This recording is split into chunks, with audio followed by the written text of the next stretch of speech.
যাদের কাঁধে প্রাণ বাঁচানোর দায়িত্ব তারাই থাকেন জীবন ঝুঁকিতে। মাথার উপরে ঝরে পড়া প্লাস্টার, ভাঙাচোরা দেয়াল আর সামান্য বৃষ্টি হলেই চুইয়ে পড়ে পানি।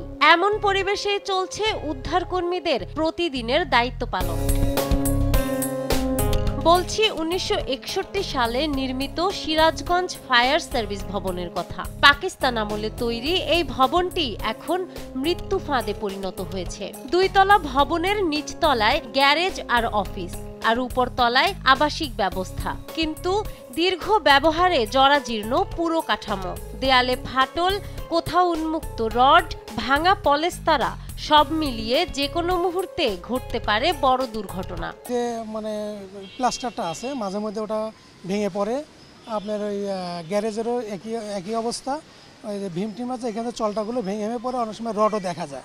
মাঝে মধ্যে এগুলো রিপেয়ারিং করে, বেড়াকে চুন খসে পড়ে, প্লাস্টার খসে পড়ে। এইগুলো আর মানে বৃষ্টি হলে দেখা যাচ্ছে পানি ঢোকে, এগুলো মানে সমস্যা নেই। এই সিরাজগঞ্জ সদর স্টেশন শ্রেণী ক্লাস আছে, ফার্স্ট ক্লাস স্টেশন করলে আমাদের জন্য এবং জনগণের জন্য সবচেয়ে সুবিধাজনক হয়। এছাড়াও আমাদের ডিএডি দপ্তরের এই বিল্ডিং বা গ্যারেজ এটা ধসে পড়ে যাচ্ছে।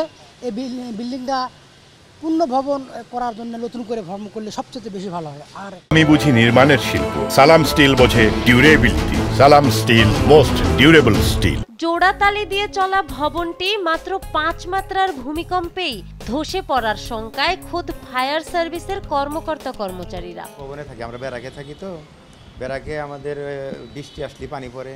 তারপরে আবার নিচে আবার যে ওইগুলো উঠে গেছে, যে নিচের টলটাগুলো ভাঙে গেছে, এগুলো পরে রিফাইটিংয়ের কাজ করার পরেও এখন আবার পুনরায় মনে করেন যে আবার ওইরকম পড়তেছে।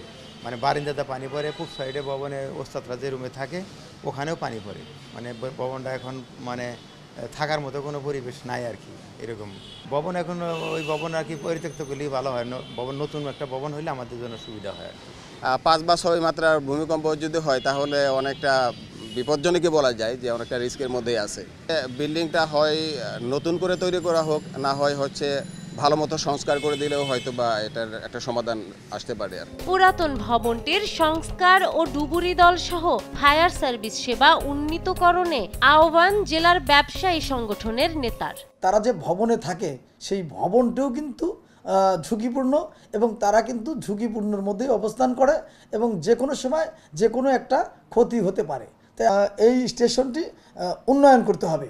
আপনাদের মাধ্যমে আমি সকলের কাছে এবং কর্তৃপক্ষের কাছে উপস্থাপন করতে চাই, এবং দ্রুততম সময়ের মধ্যে এই উন্নয়নের জন্য আমি দাবি জানাতে। ভবন পুনর্নির্মাণের জন্য সুপারিশ পাঠানো হলেও বাস্তবায়ন হচ্ছে না বলে অভিযোগ উপসহকারী পরিচালকের। এটা আমাদের স্টেশন, এটা যদি ঝুঁকিপূর্ণ যেহেতু, এই জন্য আমরা চিঠি লিখেছি। একটা গণপূর্ত থেকে একটা উচ্চ পর্যায়ে কমিটি গঠন করে দেওয়া হয়েছে গণপূর্ত এবং আমাদের সমন্বয়ে। তো ওই চিঠি আসছে আমাদের কাছে, কমিটিকে দ্রুত যাচাই বাছাই করে এটা একটা রিপোর্ট দিতে বলছে, যে এটা কি যদি ভেঙে দিতে হয় তাহলে এটা ভেঙে নতুন করে একটা স্টেশন যাতে গড়া যায়, অথবা এটা রেক্ট্রোফিটিং যোগ্য হইলে রেক্ট্রোফিটিং করে এটা ব্যবহার উপযোগী করার প্রক্রিয়া চলছে। আর গণপূর্ত বিভাগ বলছে এরই মধ্যে ভবনটি পরিদর্শন করা হয়েছে, দ্রুত পাঠানো হবে প্রতিবেদন। আমরা সরেজমিনে ভবনটি পরিদর্শন করেছি। ভবনের বেশ কিছু জায়গায় আমরা ফাটল দেখেছি। তা আমরা বর্তমান অবস্থার প্রেক্ষিতে একটি সচিত্র প্রতিবেদন খুব শীঘ্রই, হয়তো এই সপ্তাহের মধ্যেই আমরা আমাদের প্রধান প্রকৌশলী কার্যালয়ে পাঠিয়ে দিব। তবে আপাতদৃষ্টিতে আমি সরেজমিন পরিদর্শনে যেটা দেখেছি, এটা হয়তো প্রপার ডিজাইন করে যদি রেট্রোফিটিং করা হয় এবং একটু বড়সড় মেরামত করা হয়, তাহলে ভবনটি আরও বেশ কয়েক বছর এটা হয়তো সার্ভিসে রাখা যাবে। ভবনটি পুনর্নির্মাণের পাশাপাশি ফায়ার সার্ভিস সেবা প্রথম শ্রেণীতে উন্নীত করা হবে, এমনটাই প্রত্যাশা সিরাজগঞ্জবাসীর। নাহার বৃষ্টি, নিউজ ডেস্ক, দেশ টিভি।